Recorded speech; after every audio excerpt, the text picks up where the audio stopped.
নবম দশম শ্রেণীর আজকের বিজিএস ক্লাসের তৃতীয় অধ্যায়ের সৌরজগৎ এবং ভূমণ্ডলীয় অধ্যায় থেকে আমাদের আজকের আলোচনার বিষয় সৌরজগৎ এবং সৌরজগতের বিভিন্ন গ্রহ উপগ্রহ এবং গ্রহাণুপুঞ্জগুলোর সংক্ষেপে জানবো। এরপরে পৃথিবী গ্রহে কেন জীব বসবাস করে বা বসবাসের কারণটা এগুলো সম্পর্কে জানবো। তাহলে এখন দেখা যাক সৌরজগৎ কি, এটা সম্পর্কে আমরা জেনে নিই। সূর্য এবং এর গ্রহ উপগ্রহ গ্রহাণুপুঞ্জ ধূমকেতু উল্কা প্রভৃতি নিয়ে যে পরিবার তাকে বলা হয় সৌরজগৎ। সৌরজগতের প্রাণকেন্দ্র হলো সূর্য এবং সৌরজগতের 8টি গ্রহ রয়েছে এবং শতাধিক উপগ্রহ রয়েছে, হাজার হাজার গ্রহাণুপুঞ্জ এবং লক্ষ লক্ষ ধূমকেতুও রয়েছে এই আমাদের এই সৌরজগতের মধ্যে। তাহলে এখন দেখা যাক সৌরজগতের প্রাণকেন্দ্র সূর্য সম্পর্কে আমরা সংক্ষেপে জেনে নিই। সৌরজগতের সকল গ্রহ এবং উপগ্রহের নিয়ন্ত্রক হলো সূর্য। সূর্য একটি উজ্জ্বল নক্ষত্র, নিজস্ব আলো রয়েছে। পৃথিবীর সঙ্গে সূর্যের সম্পর্ক অত্যন্ত ঘনিষ্ঠ। সূর্য পৃথিবী অপেক্ষা 13 লক্ষ গুণ বড়। পৃথিবী থেকে এটি প্রায় 15 কোটি কিলোমিটার দূরে অবস্থিত। এর ব্যাস প্রায় 13,84,000 কিলোমিটার। সূর্যের উপরিভাগের তাপমাত্রা 57,000 ডিগ্রি সেলসিয়াস এবং এই বিরাট দূরত্বের জন্য সূর্যের অতি সামান্য তাপ পৃথিবীতে এসে পৌঁছায় এবং এই সামান্য তাপ এবং আলো দ্বারা পৃথিবীর জীবজগতের সকল প্রয়োজন মেতে। অন্যান্য গ্রহ উপগ্রহগুলোর তাপ ও আলোর উৎস হলো এই সূর্য।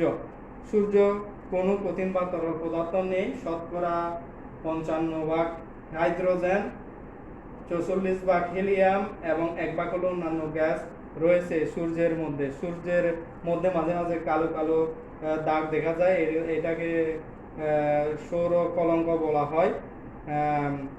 এবং সূর্য প্রায় 25 দিনে নিজ অক্ষের উপর একবার আবর্তন করে। সূর্যের আলো তাপ ছাড়া পৃথিবীতে উদ্ভিদ প্রাণী কিছুই জন্মাতো না এবং প্রাণীর স্পন্দন সম্ভব হয়েছে এই সূর্যের কারণেই। পৃথিবীতে বা সৌরজগতের প্রাণীর স্পন্দন সম্ভব হয়েছে সূর্যের কারণে।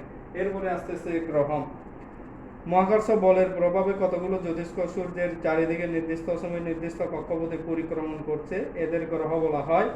গ্রহের নিজস্ব আলো এবং তাপ নেই। সৌরজগতের গ্রহের সংখ্যা 8টি। এগুলোর মধ্যে বড় গ্রহের নাম হলো বৃহস্পতি, ছোট গ্রহের নাম হলো বুধ। এই গেল গ্রহগুলোর সংক্ষিপ্ত গ্রহগুলোর সম্পর্কে নামগুলো আমরা জানলাম। এরপরে গ্রহগুলোর বর্ণনা, সংক্ষেপের বর্ণনা দেখবো আমরা। গ্রহগুলোর মধ্যে সূর্যের একদম কাছের গ্রহ হলো বুধ। এর ব্যাস প্রায় 4,850 কিলোমিটার এবং ওজন পৃথিবীর 50 ভাগের 3 ভাগ। সূর্যের চারদিকে পরিক্রমণ করতে এর 88 দিন সময় লাগে। কার? বুধের। সূর্য থেকে বুধের গড় দূরত্ব হলো 5.8 কোটি কিলোমিটার। বুধের কোনো উপগ্রহ নেই এবং সূর্যের নিকটতম গ্রহ বলে এর তাপমাত্রা অত্যধিক। বুধের ভূত্বকে সমতল ভূমি সহ অসংখ্য গর্ত ও পাহাড় লক্ষ্য করা গেছে। বুধের আয়তন 48 লক্ষ বর্গ কিলোমিটার। বুধের আয়তন তাহলে আমরা দেখতে পাচ্ছি 74 কোটি 8 লক্ষ বর্গ কিলোমিটার। বুধের আয়তন আমরা দেখতে পাচ্ছি 74 কোটি 8 লক্ষ বর্গ কিলোমিটার। এরপরে আসছে শুক্র গ্রহ। সূর্য থেকে দূরত্বের দিক দিয়ে শুক্র গ্রহ হলো দ্বিতীয় অবস্থানে রয়েছে এবং এটি পৃথিবীর নিকটতম। এই শুক্র গ্রহটি পৃথিবীর একদম কাছের নিকটতম গ্রহ। সূর্য থেকে শুক্রের দূরত্ব 10.8 কোটি কিলোমিটার এবং পৃথিবী থেকে এর গড় দূরত্ব 4.3 কোটি কিলোমিটার। একে সন্ধ্যায় পশ্চিম আকাশে সন্ধ্যা তারা এবং পূর্ব আকাশে ভোরের দিকে শুকতারা বলে আমরা জানি বা দেখতে পাই। সূর্যকে একবার পরিক্রমণ করতে শুক্র গ্রহের সময় লাগে 225 দিন। শুক্রের কোনো উপগ্রহ নেই। পৃথিবীর মতো শুক্রের একটি বায়ুমণ্ডল রয়েছে, কিন্তু এতে কোনো অক্সিজেন নেই। কার্বন ডাই অক্সাইড গ্যাসের পরিমাণ প্রায় 96 ভাগ শুক্র গ্রহের বায়ুমণ্ডলে। শুক্র নিজ অক্ষে খুবই ধীর গতিতে আবর্তন করে, ফলে শুক্রের আকাশে বছরে 2 বার সূর্য উদিত হয় এবং অস্ত যায়। গ্রহটিতে কার্বন ডাই অক্সাইডের ঘন মেঘের কারণে এসিড বৃষ্টি হয়ে থাকে শুক্র গ্রহে। শুক্রের পৃষ্ঠে পৃথিবীর তুলনায় 10 গুণ বেশি বাতাসের চাপ রয়েছে এবং এর আয়তন 46,2,30,000 বর্গ কিলোমিটার এবং ব্যাস 12,104 কিলোমিটার। এই হলো শুক্র গ্রহের সংক্ষেপে বর্ণনা। এরপরে আসতেছে আমাদের এই পৃথিবী। পৃথিবী সূর্যের তৃতীয় নিকটতম গ্রহ এবং এর আয়তন 51,422 বর্গ কিলোমিটার। পৃথিবীর আয়তন 51,422 বর্গ কিলোমিটার। পূর্ব পশ্চিমে এর ব্যাস 12,752 কিলোমিটার এবং উত্তর দক্ষিণে 12,709 কিলোমিটার। সূর্য থেকে পৃথিবীর গড় দূরত্ব 15 কোটি কিলোমিটার। পৃথিবী 365 দিন 5 ঘন্টা 48 মিনিট 47 সেকেন্ডে সূর্যকে একবার প্রদক্ষিণ করে থাকে। এই গ্রহে প্রয়োজনীয় অক্সিজেন এবং নাইট্রোজেন রয়েছে। পৃথিবী পৃষ্ঠের গড় তাপমাত্রা 13.90 ডিগ্রি সেলসিয়াস। ভূত্বকে প্রয়োজনীয় পানি রয়েছে। গ্রহগুলোর মধ্যে একমাত্র পৃথিবী জীবজন্তু ও উদ্ভিদের জীবন ধারণের জন্য আদর্শ গ্রহ। সূর্য এবং চন্দ্র হলো পৃথিবীর একমাত্র উপগ্রহ। পৃথিবী থেকে চন্দ্রের গড় দূরত্ব 3,81,500 কিলোমিটার। এটি 29 দিন 12 ঘন্টায় পৃথিবীকে একবার পরিক্রমণ করে। চাঁদের পৃষ্ঠদেশে গর্ত, পাহাড় এবং পর্বত লক্ষ্য করা গেছে বা দেখা গেছে। এরপরে আসতেছে মঙ্গল। সূর্য থেকে দূরত্বের দিক দিয়ে পৃথিবীর পরে মঙ্গলের স্থান এবং সূর্য থেকে এর গড় দূরত্ব 22.8 কোটি কিলোমিটার এবং পৃথিবী থেকে 7.8 কোটি কিলোমিটার দূরে অবস্থান করে মঙ্গল। মঙ্গল গ্রহের ব্যাস 6,779 কিলোমিটার এবং ওজন পৃথিবীর প্রায় 10 ভাগের 1 ভাগ। এর আয়তন 14,47,98,500 বর্গ কিলোমিটার। সূর্যকে প্রদক্ষিণ করতে মঙ্গল গ্রহের সময় লাগে 687 দিন এবং নিজকে একবার আবর্তন করতে সময় লাগে 24 ঘন্টা 37 মিনিট। মঙ্গলের দুটি উপগ্রহ রয়েছে, ডিমোস এবং ফেবোস। মঙ্গলের এই দুটি উপগ্রহ, এখানে জীবন ধারণ অসম্ভব। বায়ুমণ্ডলের 3% নাইট্রোজেন ও 2% আর্গন গ্যাস আছে। পানির পরিমাণ খুবই কম এবং পৃথিবীর তুলনায় মঙ্গল গ্রহ অনেক ঠান্ডা, গড় উত্তাপ হিমাঙ্কের অনেক নিচে।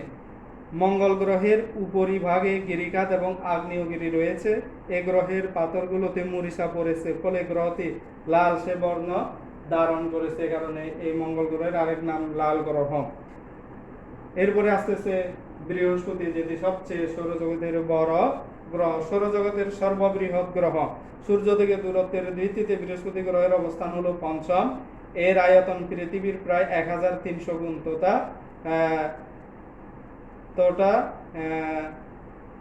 6,141 কোটি 90 লক্ষ বর্গ কিলোমিটার হলো এর আয়তন এবং ব্যাস হলো 1,39,822 কিলোমিটার। এটি সূর্য থেকে প্রায় 77.8 কোটি কিলোমিটার দূরে অবস্থান করতেছে।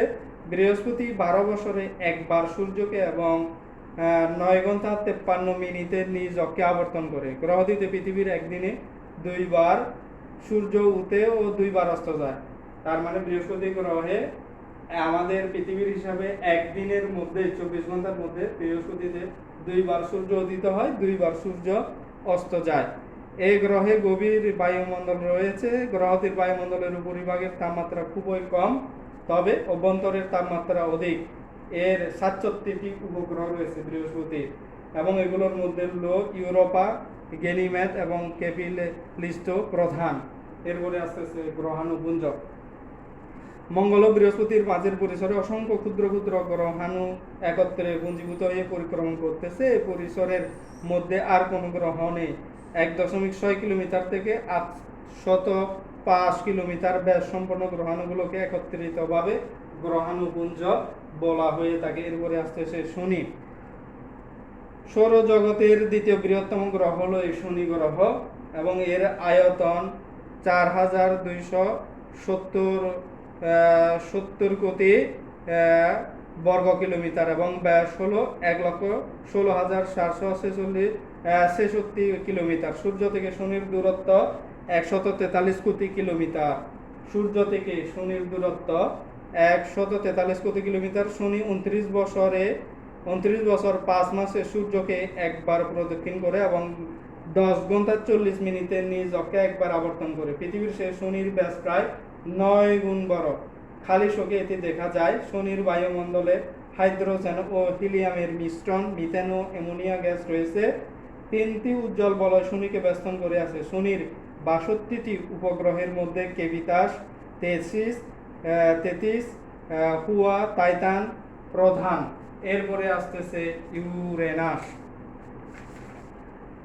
ইউরেনাস সৌরজগতের তৃতীয় বৃহত্তম গ্রহ এবং সূর্য থেকে এর দূরত্ব 287 কোটি কিলোমিটার। 84 বছর এটি সূর্যকে একবার প্রদক্ষিণ করে। এর গড় ব্যাস প্রায় 50,000 কিলোমিটার। এর আয়তন পৃথিবীর প্রায় 66 গুণ, তবে ওজন পৃথিবীর মাত্র 15 গুণ। গ্রহটির আবহাওয়া মণ্ডলে মিথেন গ্যাসের পরিমাণ অধিক। এর 27টি উপগ্রহ রয়েছে। ইউরেনাসের শনির মতো বলয় রয়েছে। মিরিন্ডা, এরিয়েল, ওবেরন, এমব্রিয়েল, টাইটানিয়া প্রভৃতি ইউরেনাসের উপগ্রহগুলো। এরপরে আসতেছে নেপচুন গ্রহ। নেপচুন নেপচুনের গড় ব্যাস হলো 49,246 কিলোমিটার এবং সূর্য থেকে দূরত্ব 750 কোটি কিলোমিটার। এর আয়তন 1,761 কোটি 83 লক্ষ বর্গ কিলোমিটার। সূর্য থেকে অধিক দূরত্বের কারণে গ্রহটি খুবই শীতল এবং গ্রহটি অনেকটা নীলাভ বর্ণের। নেপচুন 165 বছরে সূর্যকে একবার পরিক্রমণ করে। এর উপগ্রহ হলো 14টি। উল্লেখযোগ্য উপগ্রহ হচ্ছে ট্রাইটন ও নেরাইট। এই হলো আমাদের সৌরজগতের গ্রহগুলোর সংক্ষেপে বর্ণনা। এরপরে আস্তে আস্তে আমাদের এই পৃথিবী গ্রহে জীবের বসবাসের কি কারণ বা কারণগুলো কি কি। পৃথিবীর চারদিকে নানা প্রকার গ্যাসীয় উপাদান রয়েছে এবং এই অদৃশ্য গ্যাসীয় আবরণ পৃথিবীকে বেষ্টন করে আছে। একে বায়ুমণ্ডল বলা হয় এবং এই পৃথিবীর মাধ্যাকর্ষণ শক্তির কারণে এই বায়ুমণ্ডল ভূপৃষ্ঠের সঙ্গে লেপ্টে রয়েছে এবং আর পৃথিবীর সঙ্গেও এটি আবর্তিত হচ্ছে। বায়ুর চাপের কারণে সমুদ্র পৃষ্ঠের ঘনত্ব সবচেয়ে বেশি এবং উপরের দিকে ঘনত্ব খুবই কম। বায়ুমণ্ডলে নাইট্রোজেন ও অক্সিজেনের প্রাধান্য রয়েছে। আমাদের এই গ্রহের মধ্যে সকল প্রাণীর জন্য যে অক্সিজেন আবশ্যক তা এই গ্রহের মধ্যে রয়েছে। কার্বন ডাই অক্সাইড ছাড়া অন্যান্য উপাদান বায়ুতে মোটামুটি অপরিবর্তনীয় পরিমাণে থাকে, তবে ধোঁয়া, জলীয় বাষ্প ইত্যাদি উপাদান বিভিন্ন স্থানে বিভিন্ন পরিমাণে হয়ে থাকে।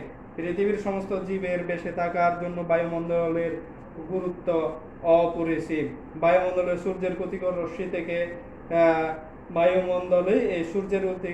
ক্ষতিকর অতিবেগুনি রশ্মি থেকে প্রাণীগুলোকে রক্ষা করে। সূর্যের গ্যাসীয় উপাদান যেমন কার্বন ডাই অক্সাইড, অক্সিজেন যথাক্রমে উদ্ভিদ ও প্রাণীকে বাঁচিয়ে রেখেছে। অক্সিজেন প্রাণীকে, উদ্ভিদকে কার্বন ডাই অক্সাইড বাঁচিয়ে রেখেছে। ভূপৃষ্ঠ সংলগ্ন বায়ুমণ্ডলের সর্বনিম্ন স্তর হলো এই ত্রোপমণ্ডল এবং এই স্তরটির গড় গভীরতা হলো 13 কিলোমিটার।